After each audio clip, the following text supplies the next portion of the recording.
છે સમાચારમાં આગળ વાત કરીએ જ્યાં ફાયર એનઓસીના અભાવે મહેસાણામાં 168 માધ્યમિક શાળાઓની ગ્રાન્ટ કપાશે અને વારંવાર નોટિસ છતાં પણ 168 માધ્યમિક શાળાઓએ નથી લીધી ફાયર એનઓસી અને તેને લઈને જ હવે કાર્યવાહી આગળ કરવામાં આવી રહી છે જ્યાં 251 માધ્યમિક શાળાઓમાંથી 168 શાળાઓએ વારંવાર નોટિસ પાઠવવામાં આવી છે તેમને છતાં સત્ર પહેલા એનઓસી નહીં લેવાય તો શાળાઓની 25% ગ્રાન્ટ કાપવામાં આવશે। 25% ગ્રાન્ટ કાપવા બાદ 100% ગ્રાન્ટ કાપવાની રહેશે અને સાથે સરકારને જે દરખાસ્ત કરવામાં આવી છે જિલ્લા શિક્ષણ અધિકારીને અને તેને 25% સુધી ગ્રાન્ટ કાપવાની સત્તા અપાઈ છે। રાજ્યમાં કાર્યરત માધ્યમિક અને ઉચ્ચતર માધ્યમિક શાળાઓએ ફરજિયાત ફાયર એનઓસી લેવાનો રાજ્ય સરકાર દ્વારા આદેશ કરવામાં આવ્યો છે, પરંતુ મહેસાણા જિલ્લામાં કાર્યરત ગ્રાન્ટેડ માધ્યમિક શાળાઓને જાણે સરકારના આદેશની પરવા જ ન હોય તે પ્રકારની સ્થિતિનું નિર્માણ થયું છે। મહેસાણા જિલ્લામાં હવે નવું શૈક્ષણિક સત્ર શરૂ થવામાં થોડા દિવસો બાકી છે। આગામી 9 જૂનથી નવું શૈક્ષણિક સત્ર શરૂ થવા જઈ રહ્યું છે। આમ છતાં 168 માધ્યમિક શાળાઓ એવી છે કે જેમણે હજુ સુધી ફાયર એનઓસી લીધી નથી।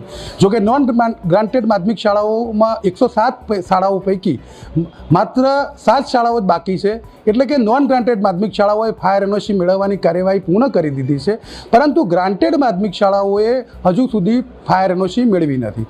મહેસાણા જિલ્લાની વાત કરવામાં આવે તો મહેસાણા જિલ્લામાં કુલ 251 જેટલી ગ્રાન્ટેડ માધ્યમિક શાળાઓ કાર્યરત છે, જે પૈકી 168 જેટલી શાળાઓએ હજુ સુધી ફાયર એનઓસી મેળવી નથી।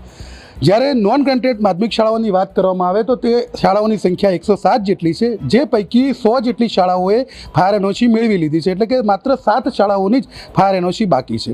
જ્યારે ગ્રાન્ટેડ પ્રાથમિક શાળામાં કુલ 42 જેટલી શાળાઓ કાર્યરત છે, જેમાં હજુ 20ની દરખાસ્ત બાકી છે। હવે આ શાળાઓએ નિયત સમય મર્યાદામાં ફાયર એનઓસી નહીં મેળવતા આ તમામ શાળાઓ સામે જિલ્લા શિક્ષાધિકારીની કચેરી દ્વારા ગ્રાન્ટ કાપનો નિર્ણય લેવામાં આવ્યો છે।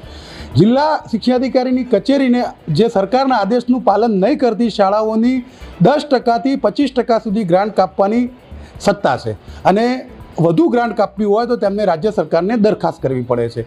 પરંતુ હવે નિયત સમય મર્યાદામાં જે ગ્રાન્ટેડ માધ્યમિક શાળાઓએ ફાયર એનઓસી નથી મેળવી તેવી શાળાઓની 10%થી 25% સુધી અનુદાન માટે આપવામાં આવતી ગ્રાન્ટ કાપવાનો જિલ્લા શિક્ષણાધિકારીની કચેરી દ્વારા નિર્ણય લેવામાં આવ્યો છે અને આગામી સમયમાં જો આ શાળાઓ ફાયર એનઓસી નહીં મેળવે તો તેમની સામે 100% ગ્રાન્ટ કાપની પણ રાજ્ય સરકારને દરખાસ્ત કરવાનો નિર્ણય લેવાયો હોવાનું જિલ્લા શિક્ષણાધિકારીના કચેરીના સૂત્રોએ જણાવ્યું છે।